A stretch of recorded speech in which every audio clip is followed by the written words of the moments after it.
All right, good morning, two-stroke turbo fans. Welcome back to Reliant Robin restoration. Seems to be all I'm doing. I got to get this car done so we can move on to the next. And the next being, oh, Stella, my shop dog, is out there in my parking lot looking at us. Look at that cute little dog. She's 7 years old today. I brought her home 7 years, so it's been a good dog. She's out there enjoying the parking lot in the sun on some old seats that we've been working on in the van here. So we put the front seats in, Monday or Sunday, I can't remember. And then we're working on putting the rear seats in. I got to make brackets and hinges out of, they need to be able to flip up. So I'm trying to design and engineer some way for them to flip up and be safe, as safe as possible. As safe as possible as can be in a basically non-safe vehicle with no airbags and no crumple zones. And it's a Chinese communist van I'm working on. But today, we're working on the Reliant Robin. We got to get this thing going. We got to get the brakes going. We've had a couple of issues with the brakes leaking in the front. I had to get another wheel cylinder. I've got to get the master cylinder working. I'm hoping I can revive the master cylinder that's in this car. I'm going to get this wheel off, new wheel bearing, and 2 new wheel cylinders go in there. So I'll show you in a minute here when I get it apart. Stay tuned, Reliant Robin fans. Okay, so we got the front wheel off of our Reliant Robin, and we are looking at the brakes. It's looking a little nasty in here, kind of as I suspected. There's a leading and a trailing wheel cylinder. They both have 2 ports on the back. The brake line comes in, goes out, and then on the back one right here there's a bleeder on the high side. Typically air rises to the top. These don't look great. They are leaking. Let's see if I can get this off. See down in there. Oh boy, this one here has been leaking as well. I think you get the gist. There's brake fluid leaking on both these wheel cylinders. So we're going to replace them. We're going to clean up these shoes that are all rusted, try to clean up the backing plate. I think we can save these shoes. They're dry. Whoops. And the drum is pretty rusted and grooved, but I think we can polish that up a little bit.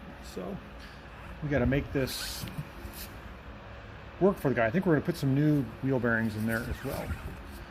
This front wheel gets a lot of loading because it supports the front of the car, hard stops, and it's just one wheel. So let's get these off here. It's pretty simple. Here we go. There we go. You can see how it's leaking in there. No bueno. Let's clean this up.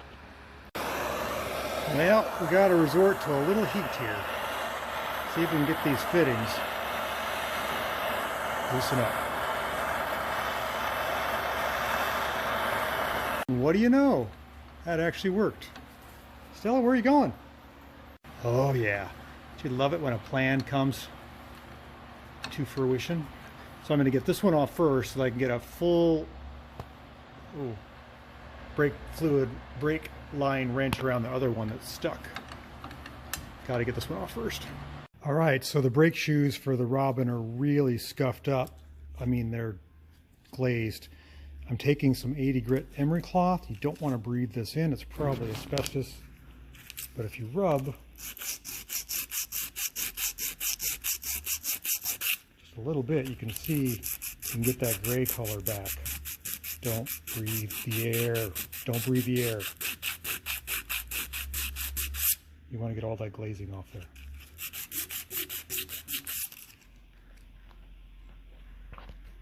The shoes cleaned up, you want to have your mask on, and you want to do the same thing to the inside of the drum. So you turn on the get in there.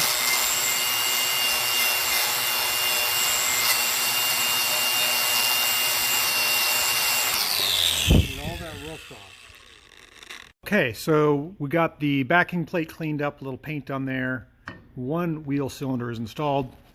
And we ran into a snag. The wheel cylinder that the customer supplied is not the correct bolt pattern. It's for the rear or something. We need this one. So I'm going to take the guts out of this one and re-polish this old one and make it work. I think it's going to be okay. I hate to do that, but a new wheel cylinder is England away, which is not today. So we're going to put this in the vise and polish it up. So I have a couple of tools that I use for polishing brake cylinders. One is a little 2-stone hone for getting out really rough stuff. This one just needs a little bit of a polish. So I'm going to take my drill with a 3M pad on there and just insert it. And you want to put a little cross hatch on it, just like that. That's probably all it needs. Get down in there and see there's a little bit of rust. I might polish it a little more. Get all that rust out of there. This works really well. It's my favorite polishing tool for brake cylinders. Okay, so we got the front wheel back on our Reliant Robin. We packed it with marine grease, new bearings, shoes are adjusted, new wheel cylinders, bled the lines, got everything figured out. Master cylinder is right down in here. It's very hard to get to. There's actually a aluminum drip tray to shed brake fluid away from the fiberglass to keep the paint from peeling. It is a bear to get down in here to disconnect the master cylinder. You got to go through that hole. It's where the clevis is. I tried to remove the master cylinder. That is a job for somebody else. But I got fluid in there. I got the brake master cylinder pump up. We do have a good pedal. I had to put a spring, a return spring that's just temporary on there because the correct return spring, which is around the base of the pedal box, is broken. Otherwise the pedal wouldn't come back. Now it's actually coming back, which is nice. And it seems like the pedal's actually firm and working. So that's going to be it for today. We're going to button up the hatches, like the two covers there that can go around the transmission tunnel, put the hubcaps on, torque the wheels, and I think tomorrow we're going to give this thing a test drive for the first time in 2 years, I think. Oh, I got to wire the alternator. So a couple little things. I got a whole box of parts to support this thing. What a crazy endeavor. Thanks for following along. I'm sorry it hasn't been happening sooner, but this thing is going to be on the road before you know it, making smiles for miles. That's what they say.